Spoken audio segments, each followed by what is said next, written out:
Hello friends, welcome to Nila designs. இன்றைக்கான simple tips என்ன அப்படின்னு சொன்னால், இப்போ நான் சரி த்ரெட்டில் வந்து செயின் ஸ்டிச் போட ஆரம்பிக்கணும். பட் என்ன பண்ணுவோம், த்ரெட்டில் எப்போவுமே அடியில் ஒரு கச்சன்னு ஒரு முடிச்சு போடுவோம் இல்லையா, அந்த மாதிரி சுற்றி நம்ம முடிச்சு போடுவோம் இல்லையா, அது இல்லாமல் இன்றைக்கி எப்படி போடுறது அப்படின்னு சொல்லி பார்க்கலாம். ஸோ எப்பவும் போல் த்ரெட்டு நம்ம எப்படி ஹேண்டில் பண்ணுவோம், கையில் இந்த மாதிரி பூக்கட்டை நூல் எடுக்கிற மாதிரி ஹேண்டில் பண்ணிக்குவோம். 2 த்ரெட்டில் ஃப்ரேமுக்கு அடியில் ஏதாவது ஒன்று மேலே எடுப்போம் இல்லையா. இப்போ நான் கீழே வச்சுட்டு இந்த டைரெக்ஷனில் தான் நான் ஸ்டிச்சஸ் போட ஆரம்பிக்க போகிறேன். ஸோ என்ன பண்ண போகிறேன்னா, த்ரெட்டில் நான் கீழே வந்து எதுவுமே முடிச்சு போடலை. இங்கே பாருங்கள், கீழே ஃப்ரேம் கடியில் அந்த நிழலில் உங்களுக்கு தெரியும்.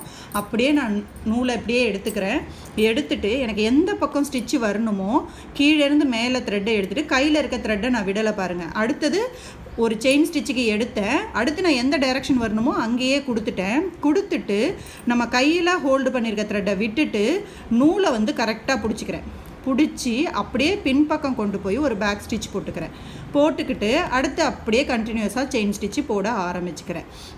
இப்படி நம்ம போடும்போது நமக்கு த்ரெட்டும் வேஸ்ட் ஆகாது. எண்டு நாட்டு போடுறதுக்கு, அதாவது அடியில் முடிச்சு போட்டு நீங்கள் இழுக்கும்போது த்ரெட்டும் டேமேஜ் ஆகாது. இப்போ அடியில் ஒரே ஒரு குட்டி நூல் மட்டும்தான் எனக்கு தொங்கிட்டு இருக்கும், அதை நான் கட் பண்ணி விட்டுடலாம். இப்போ இது வந்து நம்ம பிரிஞ்சு வராதா சிஸ்டர் அப்படின்னு நீங்கள் கேட்டிங்கன்னா தாராளமாக பிரிஞ்சு வராது. இங்கே பாருங்கள், அடியில் அப்படியே நிற்கிது பாருங்கள். ஏன் அப்படின்னு சொன்னால், நான் ஸ்டார்ட் பண்ணும்போது என்ன பண்ணினேன், இந்த லைன் நான் வரணுன்றதுனால த்ரெட்டை எடுத்து இங்கே குட்டியாக ஒரு செயின் ஸ்டிச் போட்டுட்டு அதுக்கு ஆப்போசிட்டில் ஒரு பேக் ஸ்டிச் போட்டு எடுத்தேன். அப்படி எடுக்கும்போது, அதாவது இங்கே ஒரு செயின் ஸ்டிச்சு இங்கே ஒரு பேக் ஸ்டிச் போட்டு எடுக்கும்போது இந்த இடத்துல எனக்கு ஒரு முடிச்சு விழுந்துடும்.